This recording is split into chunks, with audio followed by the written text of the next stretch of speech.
Not a beer tonight, but Monaco canned cocktail. No, we are not sponsored by this company.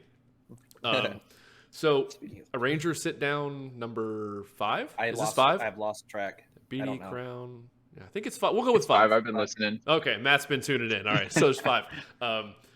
Yeah, we had a little pause. We're getting into the flow of the off season here. You know, we've been still trying to schedule, you know, obviously with Matt and Tyler here to watch Phantom. Robert put this amazing video out. We'll get to that in a minute after we intro this thing. But Evan, you got anything before I intro? No, just happy to have Matt and Tyler back on with us. We'll give them a chance to intro, but just get the spiel and we'll just get cranking. All right, short and sweet. Welcome to the Aged Out Podcast, everybody. We're the two hosts, Michael Fantini, and with me as always is Evan Worrell. And if you're on YouTube, check out the other content, the Aged Out Fundamentals playlist. Those audio play-along tracks will help your ears, your hands. All the links to support us otherwise are in the video description. If you're on podcast services listening to this, go check out the video content over there. Subscribe, share, all that good stuff. Patreon, blah, blah, blah. All right, there we go.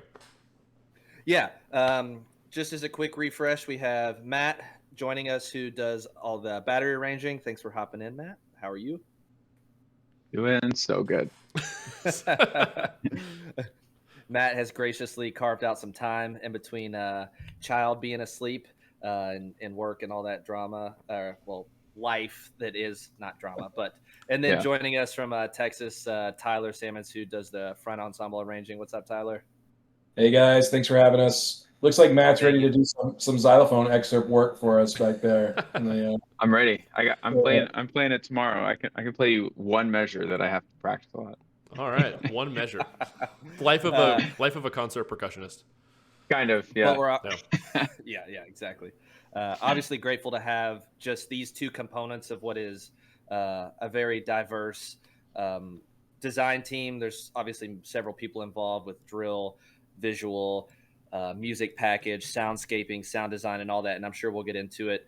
But, you know, it seemed like, Matt, you guys had a lot of good retention in the staff from the last couple of years and retention from just the percussion ensemble as well. What felt different about this audition season, this design season, or what felt the same that you all were able to just build off from the last couple of years? Yeah, I think the retention, was the number one thing. You nailed it. That it felt amazing to have. We had the same section leaders in the battery from last year who were all carryovers into their third season. So it was like, I think when we were on your show last year, we were talking about finally we had vets for the first time. Mm-hmm. It just felt like, and now it's like we had veteran section leaders for the first time. So it was almost just like another level up where it was like, okay, we don't even need to talk to them about how to be leaders, let alone like not worrying about logistics. Like everyone already had it all figured out. So we could just funnel information to the leaders we already knew so well. And that was amazing. And the staff. I mean, it feels like we've had this core group of staff members. I don't know how many years now, Tyler, since the COVID year in 2020 back at Music City. I mean, we brought over a ton of staff members from there. And then we finally feel like, we're building that core team and maybe we're finally getting to the point where we're going to be able to hire our own students. And we're kind of just like inching forward on the next level of retention, which makes it all better. It had to feel like, to me, and correct me if I'm wrong here, like almost when you got to that first camp, like just picking up where you left off almost. Everybody went home after finals in 24, and then you just show up in November or December, whenever the first full camp was for you all. And it had to just feel like picking up where you left off, which cannot be overstated how big of a deal that is from a drum corps season, or indoor season for that matter, to have that level of continuity. Yeah, 100%. That's a great way to describe it. That first camp, I remember me and Tyler and Cheese were all just like, almost just like laughing at just like how exactly we could play all the same exercises. We could write the music a little bit harder. Because it just all the lingo and all the technique stuff was like, oh, well, we get to skip to step 5 already. This is amazing, Yeah. Yeah, I was going to ask you, Tyler, and Matt already just alluded to it about the writing. You never know who's coming till they walk through the door. But I'm sure that having that veteran retention and people that you're a little bit closer to, you feel a little bit more confident, like this person's going to show up. We know them. Did that kind of allow you to be a little bit more aggressive in the writing, a little bit more adventurous? How did that factor in? Yeah, 100% to both of those. You know, we sort of knew when we started crafting it that we'd have a really strong section in every part of the section, and so we were able to plan the show a little bit more around that, rather than trying to you know, put all our percussion moments together. We're able to highlight the sections one at a time in a really specific way. And I think that the vet retention really influenced our design and writing. And we, again, this year we'll have a lot of vet players back. You know, we aged out, you know, a decent number of people, but certainly not even more than half of the group. So we'll get to enjoy that again, I think, with some new talent along the way. But yeah, it influences the design every year. You know, for me, I write the music, and then when I actually see the group, I kind of go back and write it again, and I'm like, okay, now I see what we're going to be able to do, and now I can see the players' specific things that they're bringing to the table, and I can incorporate that a little bit. So yeah. And I'll stick with you for just a second, Tyler, and then Matt, you can chime in as well. But as far as like the show and the concept, was there always just not a title? Was that kind of pitched from the beginning, or was it like we developed this idea and we had some show titles and we didn't really like them, and maybe somebody's like, well, let's just not force a title then? What kind of led to that? Yeah, so well, we first of all we knew we could not try to recreate 2024 and do that same sort of show, and we knew that would be a mistake, and so we were really intentional about trying to be softer and try to present a different side of things, and not so intense, right? So that was at the forefront of our conversation, and yeah, Stephen Estudillo, the drill designer, now the artistic director for the design team, he yeah, just right away came in with the no title idea. And I think it didn't come from a place of not having a concept. I think we were discussing concept, and it just ended up being such a deep concept, and something that touched on so many different aspects of humanity and life. And so it just kind of felt cheap to give it a title. So we just kind of kept kicking the can down the road month after month. And then we started to think, well, what if we didn't have a title? And it was it was not an easy conversation at first. I don't remember it being, but Matt and I think were in right away. We were into it, And and yeah, it ended up being super cool. And I think, you know, title or no title, the show certainly has a theme, and it's hopefully one that you can kind of sense when you watch it, and maybe not one that you can articulate like this is about, you know, this, but it's something that certainly has an impact on you, and it's got a storyline and a thought process to it. So.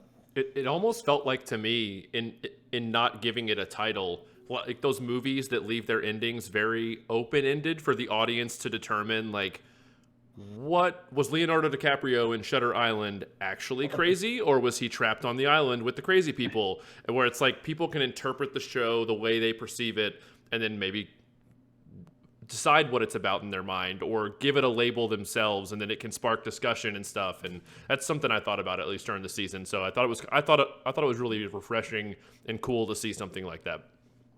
Yeah, you're Yeah, right on the that money. was That was the intent. Yeah. 100%. Yeah, once we kind of all decided on that was like almost the exact conversation we had as a design team, was just like, yeah, that open-ended thing and hoping people get to that thought you just had is exactly what we were hoping to get to without us just having to say it out loud. So at least worked for one person. Yeah. Yeah, and I would think too, as a ranger and anybody that's involved in that, or even just drill designing, it would really lend itself to just the designer writing what they want to hear and not trying to maybe like force a motif or an idea into a conceptual thing that's like robotic, or we're doing this robot show, just throwing something out there, so we got to have all this square linear stuff. Yeah. So it's probably very freeing. It's like, well, I'm not trying to write exactly to a t-shirt or like a logo that we have, so to speak. So yeah. Yeah, I would say, I mean, we could probably say 2024 versus 25 are almost opposite ways that we created the show in terms of design. I don't know if you'd agree with me, Tyler. We kind of talked about this. It's almost like in 24 we knew we had this prop idea and all the cube thing like really, really early, and then we picked out the music. And then last year we kind of went into the first meeting with a bunch of music picked out, and it was really cool. And that was what happened first. It was like exactly flipped on its head, and then we were like, oh, this makes us think of this and this and this, and then it led to the show. So yeah, it was a totally different thing and made it fun for me and Tyler, obviously, because we're music focused. That was like how we started this past year. It was different but fun. So I'll ask this, and then this might lead us into watching this as well. But a show without like a specific title, how do we start it? What do we want to start with? It was the Chopin piece that started, right? Correct. Mm-hmm. Yeah. Was that always like, hey, I think we should start with this, or was it more of like, this is the vibe we want to create, what works? It certainly was the one of the very first things that we listened to. That Chopin piano prelude is pretty famous. That 3-note motif, it shows up everywhere once you start to get it in your brain. If you've ever seen the movie Coco, the song "Remember Me" from that movie is based off of the Chopin, and so that was a consideration. That "Remember Me," that sort of idea, played into the design a little bit. Obviously not in a literal way, but more in a spiritual or kind of what are we trying to portray. But the Chopin piece and the arrangement of it, the specific arrangement of it, was at the forefront from the very beginning. I think JD brought that to the table, and we were all hooked. I mean, you just listen to it and you're like, yep, this is Phantom Regiment. This is what we need to do. So, heck yeah, and very recognizable, easy to latch onto right from the beginning. I think that's a good way to kind of get us into, and as we said, we'll stop, rewind if we need to, just like, hey, this is what happened, let's go back. And so obviously too, I don't know if we shouted out, but thanks to Robert Martinez, our base 311 Drum Corps Coffee Shop, for filming this, putting it together and editing, and just tracking down the groups to put this together for the members and the staff, and also to Jesus, I believe, did a lot of audio technical stuff to bring this incredible audio. And you guys can probably speak a little bit about that. Well, yeah, Jesus had this extra suitcase all summer that was taking up space on our tour bus, and I was also wondering what it was. And then towards the end of the season, he brought out this big microphone array that he'd been carrying all summer. I don't know the specifics. I wish Cheese was here so he could fill us in, but there are some pretty crazy mics, and he was able to get some super high quality recordings of the group. And yeah, thank you to Robert for all the stuff that he does in the summer for all the groups. I mean, I watch a ton of drumline content that's not our content, and a lot of it is his. And so, and then also you'll see her. You can kind of see her in the video right now, but that's Tanya Mashburn, one of our instructors. She filled in and filmed a little bit as well. So thank you to her. Yes, absolutely. Cool. So everybody go subscribe to our base 311. Link to this original video is in the description. And I will say, as two people that talk to Robert on a pretty regular basis throughout the year at this point, he's pretty proud of this one. Like the quality, and he worked on this that's why it only came out like 10 days ago. It's September 19th. He's been working on this one for a while, and it's awesome. So please go like and subscribe to his channel and like this video, share it with people. It's phenomenal. So I'm ready to dive in if you guys are. I hope none of you all have Tyreek Hill on your fantasy football. Is he doing good or bad? He is done for the season. What happened? Oh, what? Brutal. ACL tear? Huh? What was it? No, like compound fracture, probably. Oh, what? He was on fire in the first half of that game before we got on here. He's not on my team. I had him last year. He was terrible, and I still feel terrible. Obviously, for the guy. Fantasy is low into the totem pole. That's a rough injury, but that's terrible, man. Wow. He's done. He's probably done for a couple years or forever. Who knows? Yeah, maybe career. So yeah, football is a brutal sport, folks. It is a brutal sport. Woof. All right, back to band. Sorry for that right interjection. Now. Yeah, it that was popped up on my. Back to band. Sorry. It is the reason band exists sometimes. So. That's true. It is kind of the reason we are on a football field. So. That's true. So, all right, let's enjoy Robert's video. We'll talk about it. We'll piece through it and walk through it and break things down. All right, starting off with a little Chopin. Finals week. Worth mentioning at the beginning here that John Kemmerer, our sound designer, came up with this whole beginning soundscape and all that, and he's super talented. Lives out in LA. Really creative. This like video overlay though does remind me of like '90s Angels in the Outfield for some reason. I don't know. Great movie, by the way. If you're young and you haven't watched Angels in the Outfield, go watch All it. right, but let's go back and get this mermaid entrance. I'm sorry. I already just capsized this thing. I'm sorry. Evan's mind is a library of everything. Twice. Drum corps history, indoor history, movies, music. It's crazy. All right. Sorry, team.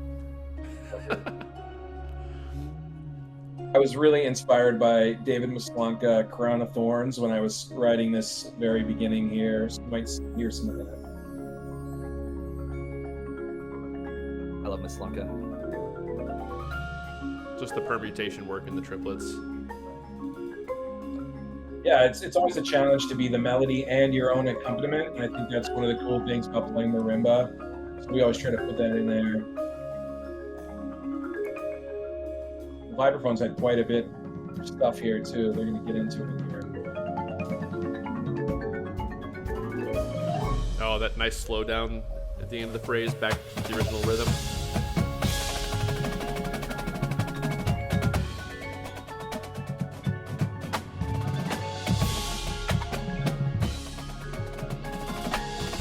Great job holding on at like the moderate tempo here by the battery.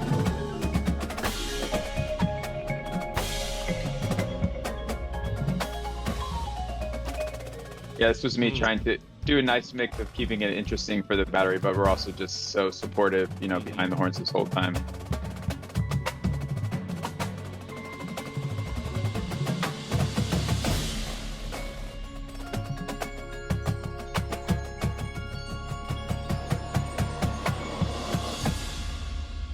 Yeah, Tyler, so you mentioned the vibes and stuff. A lot of the metallic work just to end that phrase, really kind of just sending it off into the ether with the crotales, the vibes, a very, very majestic and regal feel.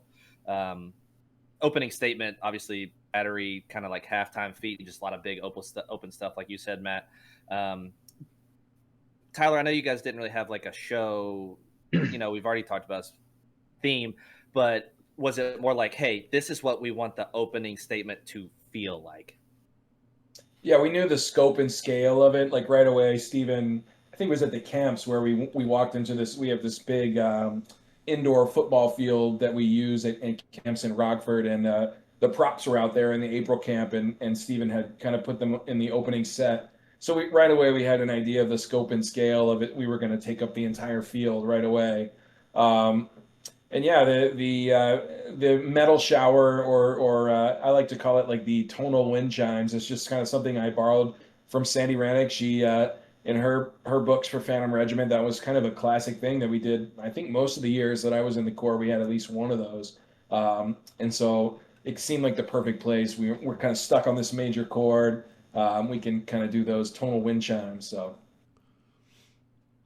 Heck yeah, it makes sense. And then Matt, you alluded to it while I was playing, but just a lot of support, but you know, changing things to keep it momentum moving. When you're writing a big supportive phrase like that for the horns, and you know, like, hey, like the judge is not going to be in front of this, but you want the vibe to change. Are you thinking about like, hey, I got to change the rhythms a little bit, or like, you know, just the way that the weight of the arms are moving with the stickings? What's the motivation there? Yeah, I mean, I would say I'm maybe not the best person in the world at just being like super supportive, even if I know we're behind the horns. I totally give in to like my hearing what I want to hear, like wishing everything was totally balanced all the time, you know, like when I'm just listening to the MIDI. So, and playing like what I want to play on my drum pad for the students. So right. I'm definitely like, I'm literally like looking at it right now and realizing like, man, I really wrote like all these 16th note rolls, and I know no one heard them except for in the live video, but we played them clean and they're not like super difficult, and I think they're fun to play. I definitely am like thinking about what's like the bass unison, you know, subdivision you're going to hear underneath it all. Are we going to like pull it back to the triplets, or are we going to have that big, huge unison across all three sections at the end of the phrase? I definitely make sure I hit those first. To be honest, when I'm writing, usually I go through and do like one big, you know, comb through and like write huge landing points first, especially like I'm not usually the battery writer that writes a lot of like unison across all three sections. So I'll go and do that first. Like I'm going to make sure we play 4 and 1, you know, something like that on these big horn hits. And then I fill in all those fast little rolls in between. And those are like the fun things between the big pillars. That makes sense, and that's cool to hear. Do you catch yourself in those moments? And I don't know why I haven't asked arrangers this before for the drum line at this point in this new judging system that we have, where the judges can't get back there when you're in a more supportive role. Do you catch yourself being a little more loose in terms of leaving fun, cool things for the members in there that you're like, this is going to be really hard to clean, but it's probably not going to matter from a judging standpoint if they ever get it perfect every time, but I know they're going to love playing this. Does that ever cross your mind? Or like, this feels great to me. I know it'll be hard to clean, but I don't care at this point because of where they are or whatever. Yeah, I think that's a constant. I mean, if you're asking me personally, I'm not the one that cleans the music most of the time. So yes, I'm always like, hey, I think this sounds so cool. I can nail it. And usually I'm texting Cheese every day, and he's like, dude, this is like, you know, there was like a part at the beginning where we had like isolated diddles out of arrest, you know, right? And he was like, I'm gonna make those buzzes, and I was like, no. And he was like, just think about it. And usually I like understand immediately. I'm like, okay, you're right. Yeah. So it's like honestly like a daily thing between me and Cheese, and just like we are always like bartering back and forth, and I always send him the music. This is, I mean, he's a huge part of this, to be honest. Like before I send the music to any of the kids at all, I always am sending the music to Cheese first, and he kind of comes through and he's like, I don't know. I don't know if I'd really be ready to clean this. It's, you know, maybe try the sticking and stuff. So I always have like a filter through him, since he's the one cleaning it most of the time. Yeah, makes sense. All right, let's keep going here. Yep. Can you pause it for a second? One more thing I think it's worth pointing out that Tyler did with the front at the beginning that I thought was cool that we chose to do. You know, this original Chopin piece is in like the 120 tempo range, and we just wanted to make sure that we could do fast feet and give Steven all these visual opportunities. So the whole beginning is rewritten at 186 in the 6/4, but the melody, you know, still at like the dotted eighth, so that we could do it overlapping, so that it had fast feet and fast metronome. And then when the battery comes in, we go back to that slow tempo. It's kind of hard to tell, I mean, unless you see the people moving, but I thought that's what makes it sound really interesting. You're not really sure where the tempo is until the battery comes in. And that was just for visual, you know, just give him more options. And I thought that was an awesome thing that Tyler was able to still arrange it and make it sound like it had a slow feel, you know? Yeah, that is a cool nugget. The rhythm to get right. I had to do some math problems, but yeah, with some crazy compound rhythms for the front ensemble runs. Oh my gosh. Yeah, I have like a metric modulator calculator website that I use. I absolutely use that website all the time, especially in this show. We did it a lot. And also the other website, or it's the same website, but it has like a different tab where you can figure out like tempo translations, like, oh, this dotted quarter note is equal to this, like do tempo, like here we go. 100% I use that. I know exactly what you're talking about. I'm convinced all percussionists are secretly math nerds, but that's my bias. You have to be a little bit. Say again? So you have to be? You have to be a little bit. Yeah. Oh, yeah.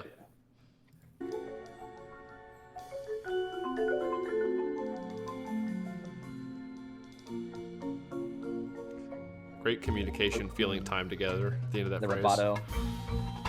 Spot break.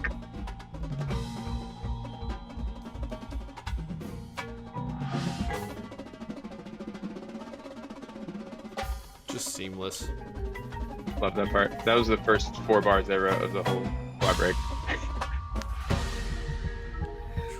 Yeah. So we can talk about that moment. Yeah. For sure. Yeah. I think I've probably said this every year I've been on your show, but that is literally how I write, especially like the feature moments. Is I knew we were going to be at 164, and I thought this 5-lit single pattern felt really great, and I've had it in my back pocket for like 15 years that I always wanted to write it, and it was finally the right tempo, and I just wrote that into this diddled roll thing. And then I remember, I mean, probably I had that first when I sent Tyler the first version. I just wrote like whatever I could think of before and after it, and then we changed that a million times. But those 4 bars, I pretty much never changed the whole summer, because I just wanted that to be the feature moment, you know?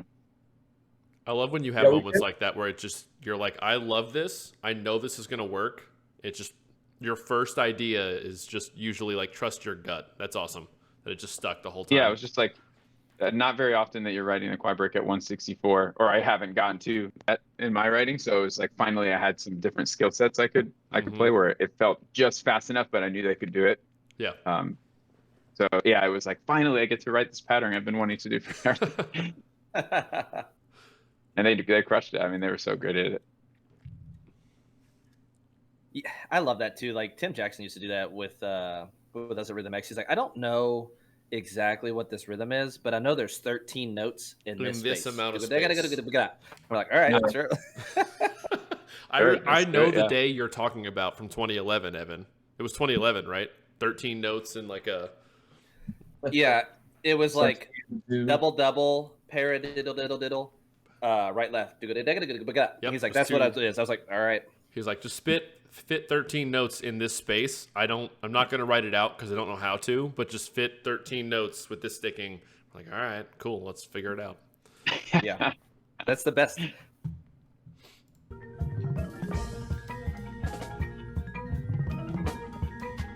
This is a piece called Movement Fuse. is yeah, exactly. I was wondering. It's based on this Right. piece called Fuse.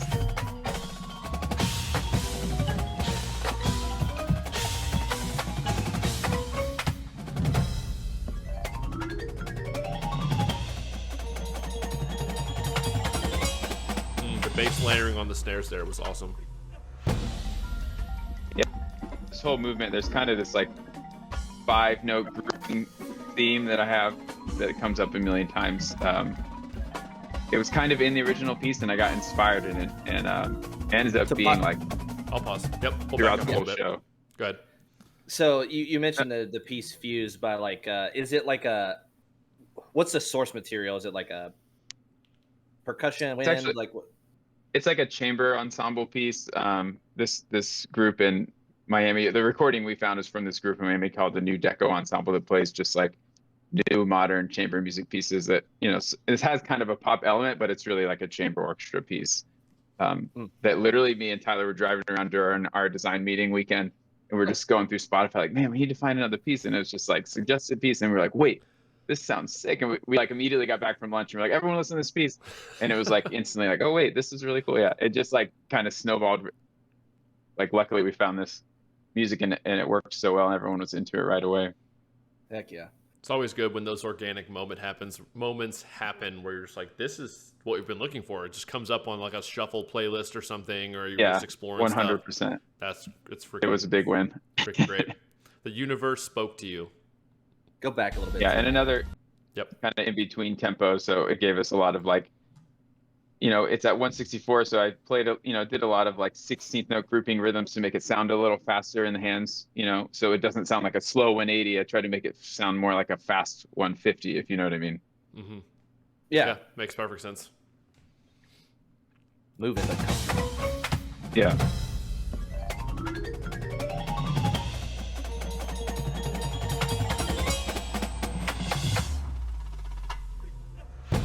Great transition with the Spock roll too. Yeah, a little back of the sticks action with some flips. These marimba parts here are all based off of the kind of whisper tone clarinet parts that are in the original piece, kind of translated really well to the marimba. Evan, I feel like you have stuff to say about that. Yeah. So I think the thing that has been the coolest for me in this, season of arranger sit downs is hearing how a lot of the different rangers have adapted things, like different instruments to a different thing. Like you were talking about like clarinet inspiration. I know that, Joe Hobbs talked about that when we did his episode with Crown, like they put it in the bass thing. It was like, oh, it's a clarinet trill. So we just did like on the top two bass drums.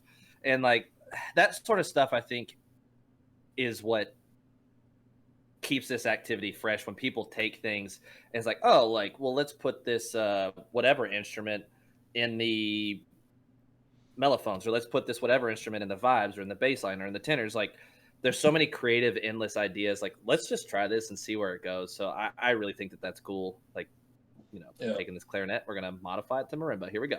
Creativity at its finest. I got to shout out if you back it up like Yes. 10 seconds, the snares doing scrapes off the rim because I made them learn how to do it, even though you probably could never hear it, but it was just to match like the backbeat of the drum set part. So if you watch their right hands are doing scrapes off the rim, and I showed them how to do it at a camp, and I was like convinced. That was one of the parts that I was like, we got to keep this in just because it seems cool. And earlier too, I heard, I think it was the Vibes doing that kind of like like almost like double beat rhythm. Yeah. All right, let's see. Scrapes off the snare drum rim. Did I go back far enough? Yeah.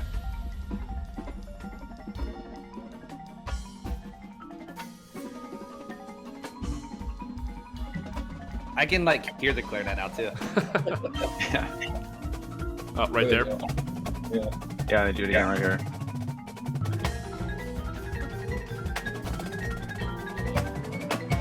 It's a cool texture when you get up close to match like the drum set hi-hat part.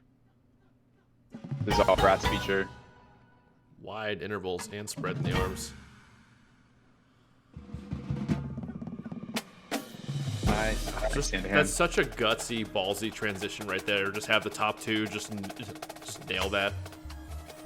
I love that. They were killer on that. I'm gonna back up because we've talked over the snare feature. I love the phrase.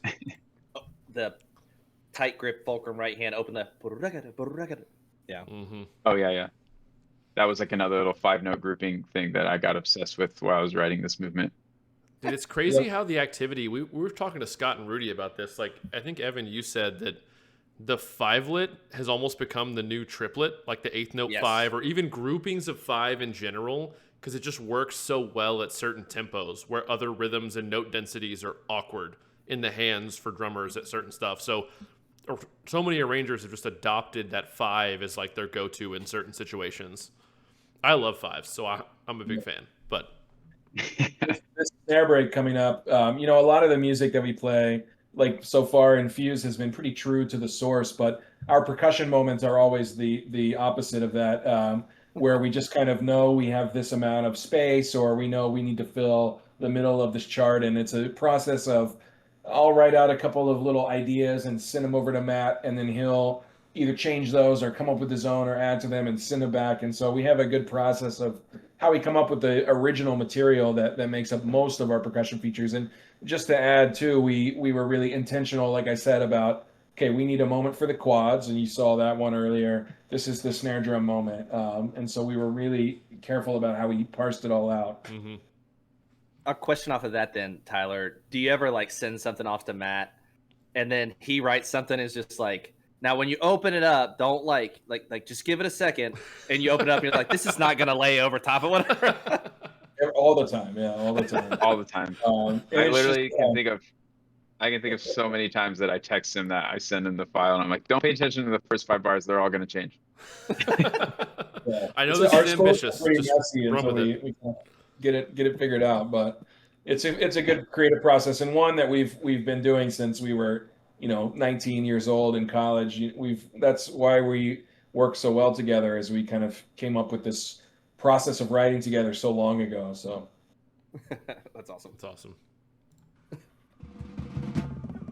Sharing a bedroom, sharing a computer, sharing Sibelius.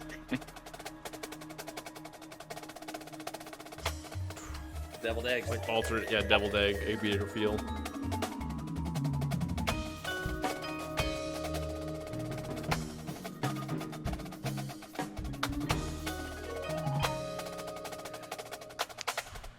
There it is again. Yeah, that part right there. Love it.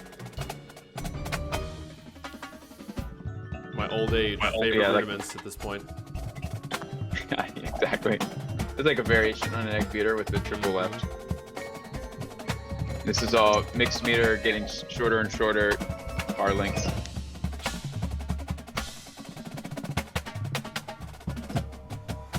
Little classic pocket. Classic. So we can isolated duple notes there. Yep. There you go. If we go back and listen again, you can hear that little. This was a time I tried to make that theme come back with the 5-note groupings. You can hear the da da da da da da da da that we played a little earlier. All those like isolated 2-note 16ths. I tried to bring it back. If you listen to the show with the brass plays that rhythm a couple times too. So I was just trying to find ways, like Tyler said, to kind of subtly tie in this original percussion feature to all the other materials, so it doesn't sound completely out of whack, you know. Mm-hmm. And like the decoration in the front too, like even a little bit further back, it was like the dun dun dun dun dun. Like that stuff always just was very catchy to me and stuck with me. So yeah, totally inspired by 2001 Cavaliers. They had a similar the timpani kind of played this groove and the snares were going off behind it. I mean, immediately that was kind of our thought in our head right when we wrote it, is like, oh, this reminds us of this. So yeah, I love those.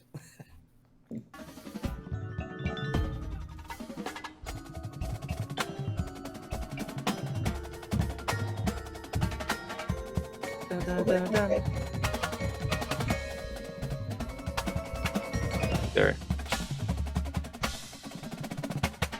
Threes. Some fast threes, baby. Yeah. Just all these re-attacks in the Like- front, so difficult. this Let's tempo, go. this break beat thing was really tough to do on the field. Yeah, I love this blues run thing. Oh, the Is that rhythm again? isolation of the battery over top of Xylo.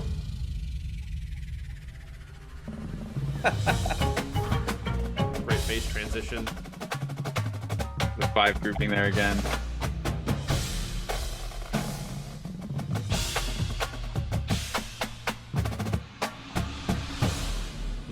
Yeah, dude. What just like a? Hold on, I'll wait. Oh,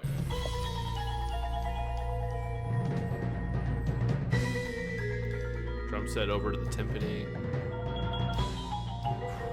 Yeah, shout out to having timpani back full time in the core. First time in a really long time. So yeah, Daniel, our timpani player, just totally killed it. So Evan, I don't know what Yeah, he was Discord so just good. did there for you. You just did the rock hands again. Yeah, I don't know. Yeah, just pause it though for a second. This is a good. But yeah, that whole section though, just what a. I would imagine a fun part of the show to work on for just the staff and the members themselves, just because the music is so engaging and fun, and you know, there's just so much sauce in there, but also just easily recognizable things to latch on with your ears. I like those long phrases like that don't get chopped up and it doesn't just feel like a lick. It feels like a big, really concentrated section. Like, hey, we're gonna have this burn. It's gonna take this long. It's not just gonna hop lick to lick to lick to lick to lick, and they get stuck in your head. So yeah, JD is great about him and us. We kind of have a really similar take on music and phrasing and drum corps, and it's awesome to work with him. He always writes cool stuff that inspires us, and hopefully vice versa. So Yeah. Yeah, he's good about kind of giving us the runway too and saying like, hey, I think this can be a huge long phrase and build blah blah blah, but do whatever you want, you know. And he's really collaborative in that way, but he makes it easy to do those type of long phrases like you're talking about. The way that he writes the horn parts, like, oh yeah, I can hear what he meant here. This is going to be great, you know. heck yeah, I would imagine the visual designer appreciates that too. It's like, oh, I can see this thing like, you know, developing slow burn here. So yeah. Mm-hmm. Nowadays, you have to write the music with him in your ear on the eye. I'm just kidding, but it seems like that sometimes. The visual people have such a control over it for good reason. It's so complex, but yeah, a lot of moving parts. It's easy to get stuck in a bad transition. That's true. You can pigeonhole yourself real easily. you've ever seen the TV show House of the Dragon, this music is from that. Oh, really? Same thing as Game of Thrones, same composer. Ramin Djawadi. Yeah. I love his stuff. I think, pause though. Yep. I think he also I think he also did some cool stuff in that Dracula Untold movie that I have saved on a playlist somewhere. So if somebody wants a cool drum corps, go listen to Dracula Untold stuff from Ramin Djawadi. I would love to hear that. Yeah, put that on. It's on my inspiration list, but I love his stuff from House of the Dragon, Game of Thrones. So speaking of inspiration, I'm still waiting for an indoor group or a drum corps to use Sleep Token in some way. I think, didn't Ramin Djawadi also do a lot of the Westworld soundtrack, maybe? He did, yeah. Okay. Oh yeah, I love that soundtrack. Yeah. Westworld Show 2026, Tyler. There it is. You heard it here first, folks. This is one of my favorite phrases, just because I was able to layer up these really thick tonal clusters, and everyone's playing a different note, and it was cool. There's interaction, vibe to marimba, hand speed changes throughout. Yeah, the trick for us is always trying to get the things that we know we need to play. The triple laterals, the hand speed changes, the single alternating strokes, and doing it in a way that you almost don't even notice it because it's so baked into the music, and it supports the vibe and the idea. So that I think is something that maybe goes a little unnoticed about the way that we do things, but definitely a consideration. Oh man, right into the slowdown. Yeah, immediately. I think they entered on the retard. Down to 38 beats per minute. Listen forward, but not really, but kind of. Eighth note 5 there on the Deckerster roll, I think.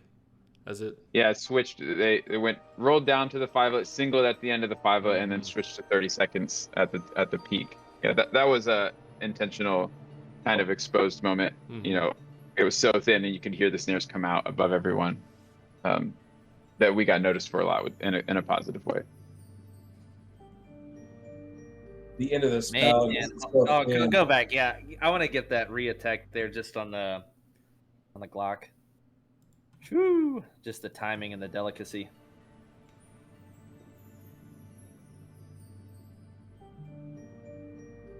With the piano. Yeah, I think at the end of the ballad there with the horn soloist, and there was maybe 4 or 5 pit people, 6 people carrying a whole minute of the show. So 6 people? Yeah. Whew. It was intense. That's a lot of pressure. No wrong notes, Yeah. Yeah. Into this bass moment. With the vocal sound patch.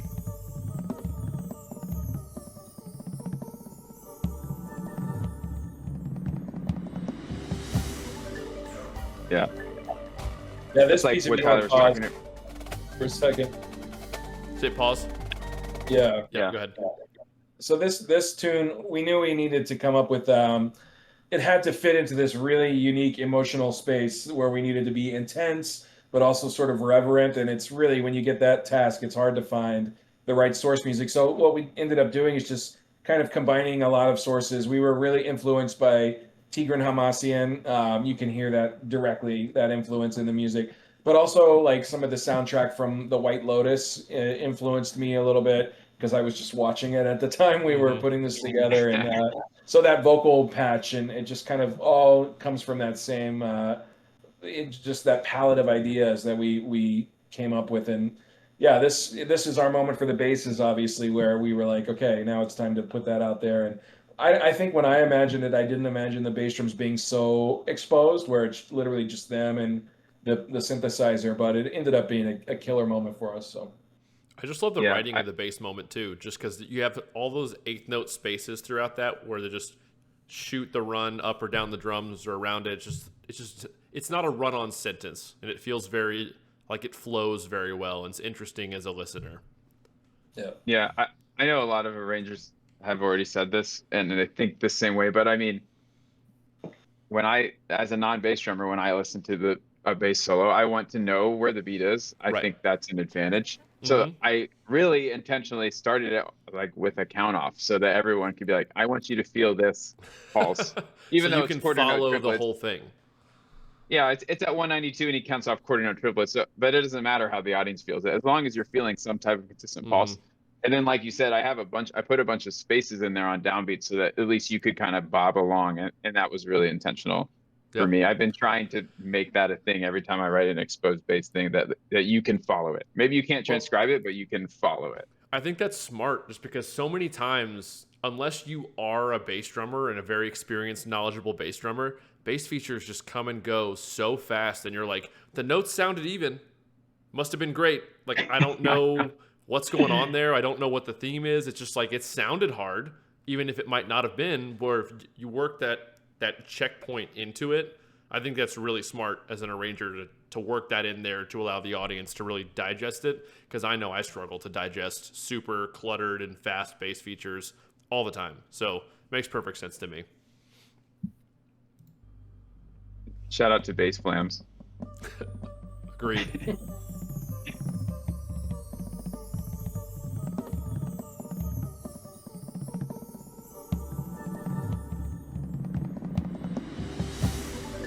Nice. Really?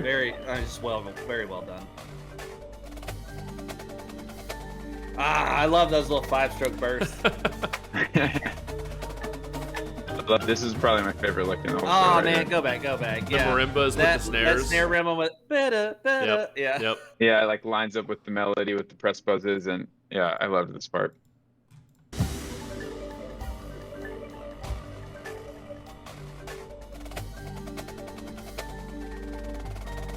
Good roll. Oh, the right hand lines up with the marimbas in the front. Interaction. I lit Singles out of there. nowhere. Just trying to keep the groove going with some content. Well, 9-lit day crescendo there at the end. There's the Man. 5 grouping back. The metallic sound in the front there throughout those accents. I love that too. All right, so there's a lot of things that I love that are happening. That was a phrase. So That was a phrase. I love the triplet rolls with like, then you put in like the Swiss ba-da-da-ba to just like open it up. And then like, I would never envy a Xylo Glock player and the accuracy it takes to hit those tiny keys while the pulse is just cooking like that. Just Yeah, that rhythm there, that kind of offbeat, dee-da-dee-da-dee-da, that was tough to put together. I remember when I first wrote that out, the pit was like, what is this? And then it took hearing those battery parts for it to really fully, for it to clock with them, as they say. But yeah, it was. This was this whole percussion feature phrase is the perfect example of me and Tyler sending it back probably like 15. Yeah. And I'd be like, I wrote out the marimba rhythm, and I found this transcription online. I think this is the melody. What if we played it in triplets and blah, blah, blah. And he sent it back with the right permutation, and then I sent it back with the snare lick, and back and forth, and then it came out this way. I mean, I think it turned out great, and it's just catchy and weird enough that that's what I liked about it. Was maybe you can't follow it the whole time, but you still kind of bobbing along. I love that about this groove that comes and goes. Yeah, it's like listening to a get drum it set again? player. Yeah, I do. It's like listening to a drum set player that's like playing, and then all of a sudden he just like hits like one like upbeat, and you're just like back in it, and you're like, oh, all right, yeah. Well, while we were writing this, I actually went and saw Tigran play live in Alexandria, in the town I live in. Like, just by coincidence, he was playing a concert. So I literally had just seen it play, and his drum set player does that thing exactly. So what you're saying is 100% what I was trying to get across, because I was so inspired by like the live show I saw the week I was writing this. It was too good to be true. I was like, I got to throw in some of these weird field changes because I'm so inspired by it. This is what the guy does, That's phenomenal. Heck yeah. All right, let's get that phrase again, and then we'll let it keep rolling.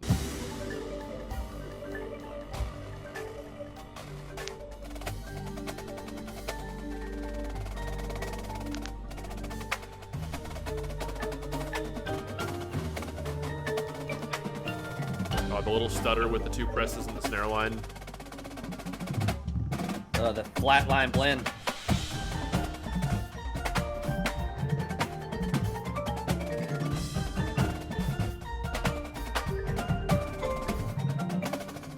So many upbeats. Yeah. I love the metallic sound interaction in the front there.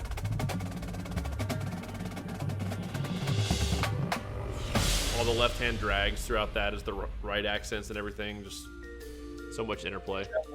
To John Cameron too for the tube and throat singing kind of idea. Yeah, exactly. That was cool. So hip. It really helped. This chart is called Breath of Souls by Paul Lovat Cooper. British brass band music. It's a lot.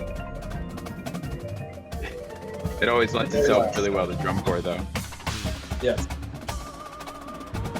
Immediate tempo change on that drum fill. The angelic vocal patch. Yep.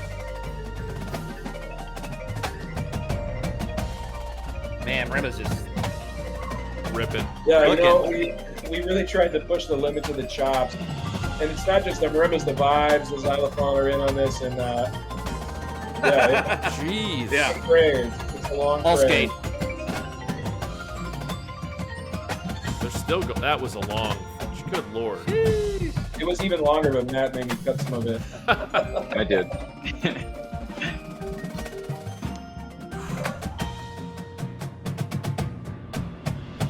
Great pullback. Jeez, how fast that roll was with the PDD thrown in the middle of it from the crescendo and back down into the just crazy feel change into the slow stuff. That's a lot of demand on the players and the battery, by the way, to go that fast and then just... Here's some degradation and flame drag. That's extremely risky, everybody. Not easy. I'm surprised Cheese let me keep that one in. So right there too, a shift like Yep. and then just a push. Ooh. All right, that would be a fun part to play if you're That- watch. Just get there, just like I'm jealous You know, of this actually, book. that ending, it changed a couple times, and then Cheese was sending me videos back and forth, and we were talking, and then he sent one video one time and with all those Spock shots, and I was like, "Oh, that's so sick! Whose idea was that?" And it was the center quad Evan's idea. I think he was just like, "What if we just play these all as Spock shots?" And everyone was instantly like, "Yes, we're doing that. Let's That do sounds that." great. Put it in. I love that. Yeah, and That's it was awesome. super fun. I'm sure it was so fun for them to play. All right. I think that was the end of the show, right? We have a little Little outro. Okay. Outro. We'll let this roll through.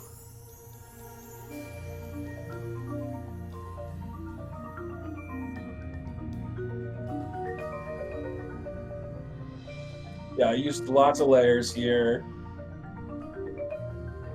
So many harmonies.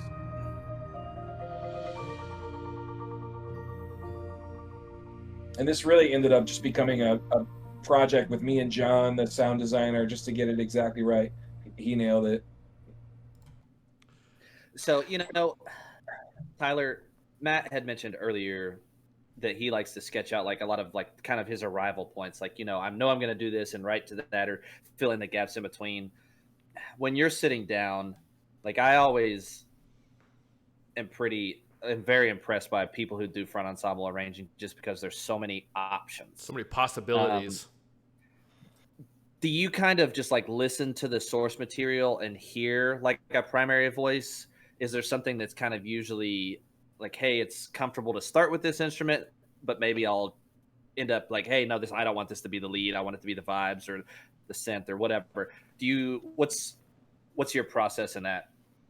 Yeah, when I write it, it's sort of similar to Matt, but when I have a big chunk of time like this and like the intro to this show and the intro to 2024 as well, I just try to I don't like to say I try to put as much content as I possibly can, but there is an element of that, just trying to make sure this is how we say goodbye in the show, and the percussion judge is going to walk away having just heard this moment. So it has to be, it has to have some element of difficulty and content. But more importantly than that, it was the emotion of the show, to be able to be the arranger that has to wave goodbye to the audience is a big job. It's a job that I did not take lightly. And so just trying to write something that was representative of the entire show and just kind of put a nice bow on everything. And I knew I had that melody to work with, but just being able to find the harmonies and the layers and the virtuosic parts that are kind of in between the notes of the melody was the fun part. And like I said, we wrote this part of the show once we were already on tour. We didn't perform this for weeks, and so we kind of added it in like maybe the last third of the season. And so when I was writing this, I was there in person, and I'd write a little bit, and they would play it, and I'd adjust things. And so this final version it was a lot of the players too, just kind of playing and bouncing things back and forth. So Yeah. I mean, the show offers so many peaks and valleys. I said this, I think, on many of our recordings, probably for sure a couple of them, but I always felt like this was probably my most enjoyable percussion ensemble, like the one that I liked the most, just because there was so much offering of variety, and the variety was off the charts for fun stuff. There's just so much fun stuff in there, so kudos to both of you all on putting together an incredible package for the membership, and obviously teaching it and crafting it and cleaning it as well. So I don't know, I loved it. Yeah, and just a shout out to Jesus and Dan Seiler and Reed Paxton, our lead educators. I mean, Jesus is a workhorse, and he is the reason behind the clean, and he does so much work with the group. So you guys got to get him on sometime just to talk, because he probably has a different perspective than we do.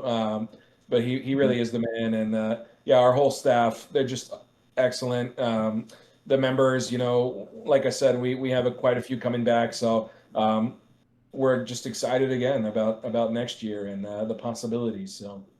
Yeah. Jesus also in a couple of my favorite RCC shows, 2012. That's true. That is very true. We would love to have him on. So if you guys can help connect us with him, send me his phone number. Yeah, he won't answer us right now because of the recital, but yeah. So when he's done with his school stuff, connect us and we'll make it happen. We'll make it happen this off season. Perfect. But Matt, if I'm sure it's coming up close, but for all those interested in Phantom Regiment 2026, what's the thing that's coming up? Auditions, process? Yeah, so we got do you have the audition locations pulled up, Tyler? We got like 7 different locations this year. We're doing a lot of one-off. We do a lot of one-off auditions, and also you can send in a video audition. We're trying to make it pretty much as accessible as possible. If you can come in person, great. If you live 5 hours away, you don't need to drive to one of the in-person camps. You can send a video. We're just trying to hit hotspots. If you already live in one of those big hub cities, it's obviously easier and more beneficial to just show up in person. But we don't feel like you need to fly out to one of our one-day camps, if you're not close. We had some people do that in previous years, and I think that was maybe unclear. But video auditions are also great, and then we combine them all, and we'll have the callback camp on all of those one-day auditions. I think that's so great. You're not the only group we've had on here in these Ranger sit-downs that have said, like, more flexibility is always great for the activity in my part. Because, like, when we were all marching, hey, you have to fly or drive to wherever this November camp is, or you just have no shot of being in this Corps. I think it's awesome that, like, some groups, I think Crown said they were doing, like, at PASIC, you could go do an individual really quick, and it wasn't like a full ordeal of a camp weekend. You guys are doing video stuff. You can come here, 7 different locations. Like, it's just awesome for the activity to see, like, with technology and everything, it makes sense. And it prevents people from, maybe if someone's not a great fit for that group, you can save them the time or money and say, hey, I don't think you're ready for this yet, or work on X, Y, Z. And I think it's great with where the economy is going, with how expensive all this stuff's becoming. And so it's just great to see. Yeah, to echo Matt, we start on the 2nd of November. We have a one-day audition in Rockford, and then the next weekend in Dallas, in Atlanta. The next weekend, which is PASIC BOA weekend, we have a big audition in Indy that's one day. Nice. And then we hit up Houston and Austin as well. So we're quite represented, and Hawaii, if you're a Hawaiian listening. Amazing, actually. Yeah, Heck yeah. Love it. And Matt and I are presenting a clinic at PASIC as well. It's a powerhouse arranging clinic. So if you're in Indy during PASIC, check us out. We're on it Friday at 11 a.m., I think. So, lots of exciting stuff coming up. There we go. Friday, okay. All right. I think that'll be. We'll present one of those, and then the George Mason guys do as well. So there'll be a lot of good stuff to check out there. So, heck yeah. Awesome. Any other thoughts, from either of you guys on Phantom Regiment 2025 that you want to throw out there before we wrap this up with a little bow? You know, the competitive placements aside, I think all of us that worked on this year in the drum corps would agree that it was the strongest corps that we've had in a very long time for the Phantom Regiment, just all around. And percussion section is no different. We were so proud of it. So just thank you to our age outs and to our members, and we're excited to keep coming. If you like what we do and you can play ball, come out to auditions, and we'll see you there. We just plan to keep climbing, keep doing our thing. So. There you go. Even if you like, maybe you're hesitant, if you're ready, just go to the camps. Go to a camp somewhere. If that's Phantom, go to Phantom. If you love Phantom, go to a camp somewhere. Get the experience, get the feedback. You'll kind of figure out what you need to work on. I always encourage students just go to the camp. Mike and I say it all the time. We got cut a lot of places before we ever made it. But getting that feedback from the staff and what you need to work on is very, very valuable. It really does avoid the situation of, for me, for example, I was good for a high school kid, but I had no exposure to what the next level was. And going to that first Bluecoats camp in 2009, really opened my eyes to oh, I have a lot of work to do. I might have been good for a senior in high school, but there's a whole different level. And you can't understand or comprehend that next level of playing until you go see it firsthand, have the instructional staff in front of you. So go do it. Yeah. It will not be a waste of time, even if you don't make the corps. Trust us. Yeah, Matt and I met at our first drum corps camp in 2006 for the Crossmen. So you never know. You'll meet people that will change your life. And, go for it. There you go. Sweet.